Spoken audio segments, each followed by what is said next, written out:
Welcome. This presentation will provide an overview of the Kirkpatrick 4 levels of evaluation model.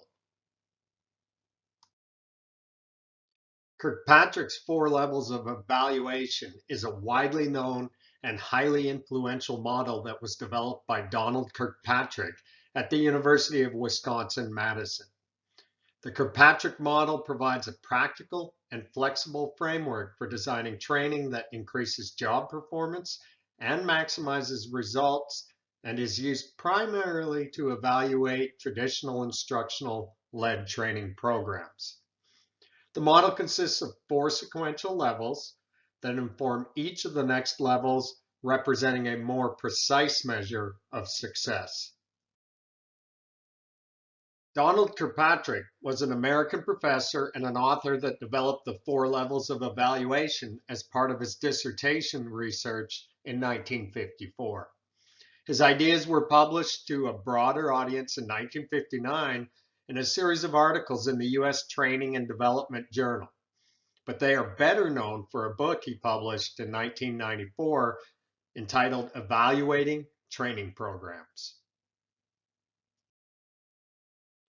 The first 2 levels of Kirkpatrick's evaluation model happen at the conclusion or shortly after a training event. The first level of evaluation is reaction, that measures how participants react to the training program.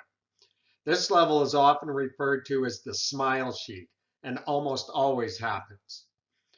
This step is usually completed through questionnaires or interviews. Kirkpatrick argues when reactions are positive, so are the chances for learning.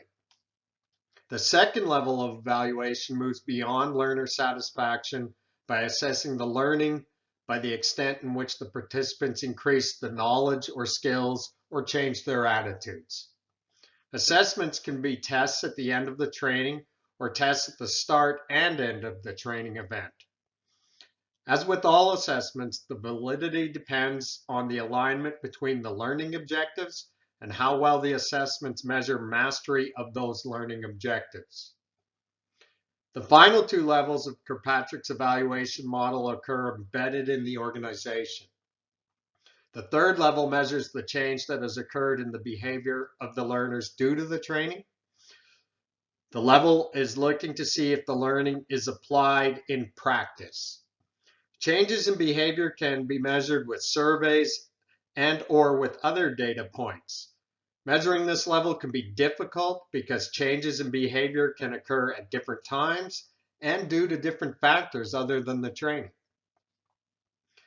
The fourth level measures the success of the training in terms of performance indicators that are important to the organizational leadership, such as productivity, quality, cost, service, sales, or profits. These are the results that training is designed to affect. However, this level is almost always left out of evaluation efforts. Kirkpatrick suggests that organizations do not know how to measure results, and this is why the level is omitted. This level also takes time for the results to be impacted.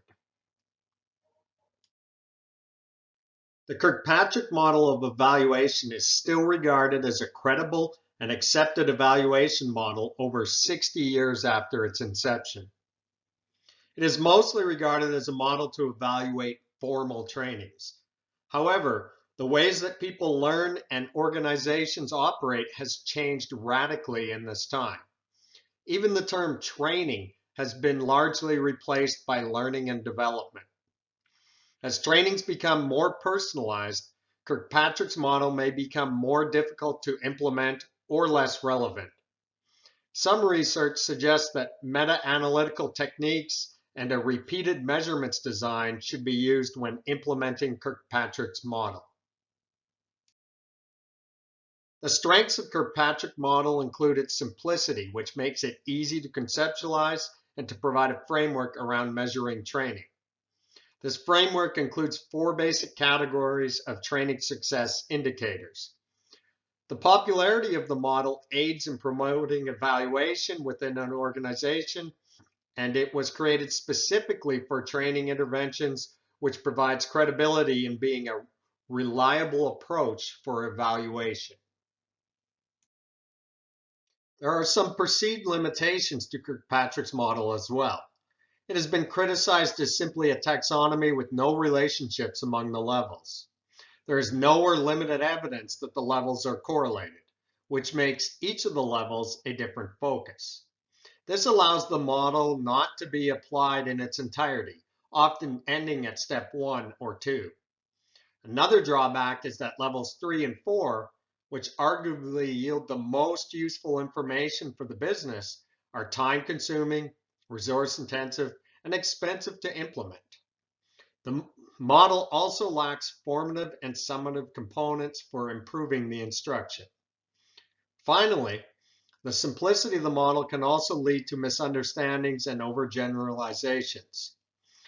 And as the model was created specifically for training interventions, it does not fully cover all important categories of performance improvement in general. The traditional model of Kirkpatrick's 4 levels of evaluation is often visualized with 4 levels in a triangle as on the left. This model shows the reaction level as the base and indicating that it is the most prevalent level. New models show the triangle inverted, where the goal is the majority of the time and efforts be spent on evaluating the results. However, additional newer models have the levels connected or interlinked, such as the diagram on the right. This representation indicates the dependency between the levels and connections between the results of the evaluation levels. Kirkpatrick's model of evaluation is designed to evaluate trainings. However, evaluating trainings can be applied to determine whether to continue or discontinue a training program. It can also be used not just to evaluate current training programs, but on how to improve on future training programs. The model can also be used to justify the existence of a training program or an entire training department.